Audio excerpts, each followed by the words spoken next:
I'm Dina from IELTS Elephant, and over my 20 years of IELTS teaching experience, I've noticed some common mistakes that IELTS candidates make in writing task 1, and I've summarized them in this video. Today I'm going to share this video with you so you can avoid making the same mistakes when you take the IELTS test.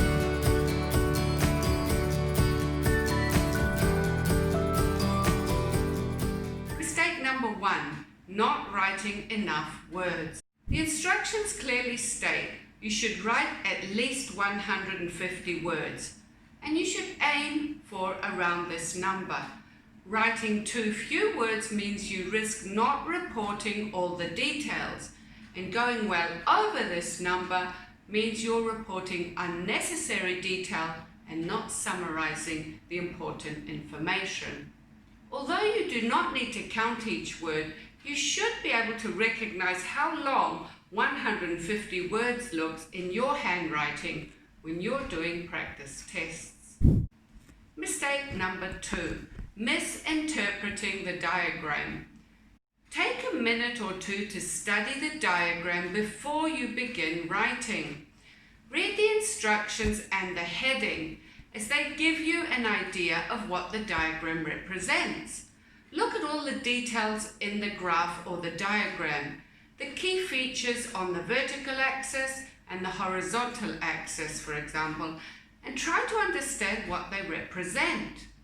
A common mistake is to omit to report or to misreport the units or symbols of measurement, as in leaving out the percentage symbol or leaving out the unit, such as the kilo or tons, or even the unit for recording temperature, such as Celsius or Fahrenheit. All of these details must be accurate in order for the answer to be correct. Mistake number 3, not including an elephant or overview sentence. After the introduction in task 1, you should add an elephant or overview sentence.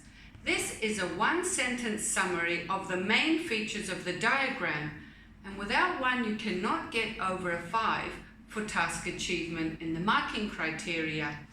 Some candidates add it at the end of their writing, and that's okay too, but the main thing is to show the examiner that in this graph these are the major trends or the major changes.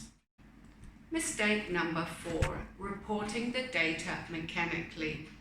The instructions clearly state, summarize the information by selecting and reporting the main features and make comparisons where relevant.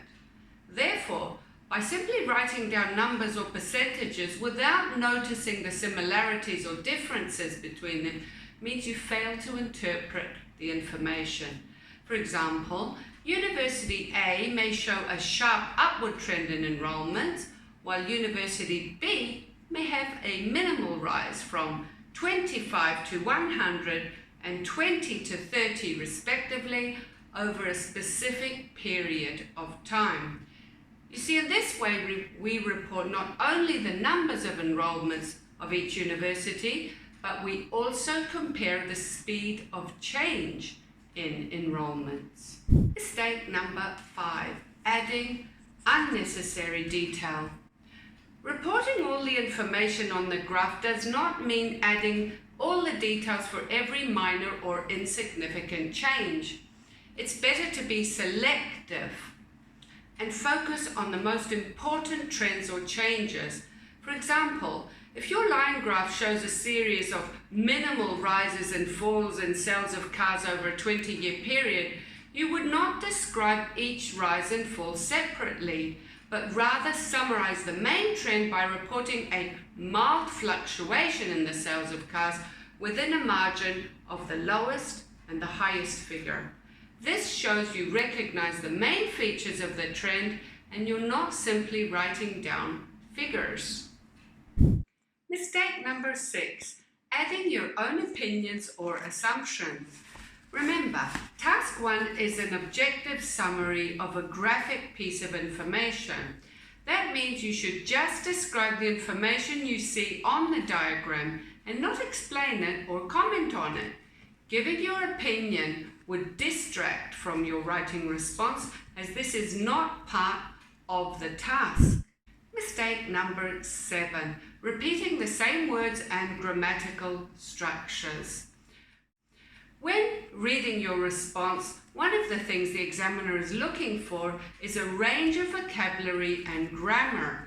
So you should learn a few synonyms to describe each trend, such as an increase, a rise, and a growth, and avoid using the same word. You could also vary your sentence structure by using a noun phrase as in, there was a dramatic fall in share prices, and a verb phrase as in, the share prices fell dramatically.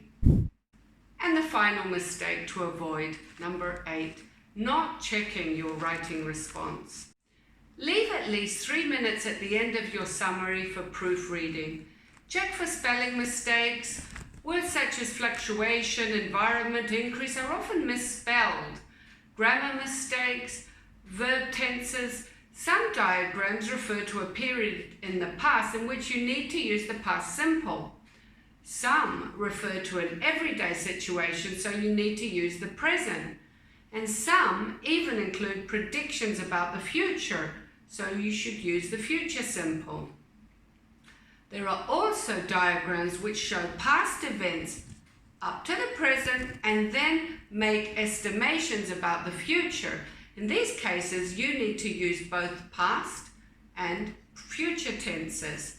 You should also check that you have used a formal style of writing, and don't use short forms such as e.g. or parentheses, as these are informal language features. By avoiding these common mistakes in IELTS Writing Task 1, you will achieve a higher band score. So use them as a checklist while you're writing or for proofreading after you've finished writing. If you're taking the IELTS test soon and need to prepare for all modules of the test, check out my complete IELTS preparation course, which you'll find in the link below. It takes you through everything you need to know to answer each and every IELTS question type and provides lots of practice material and quizzes.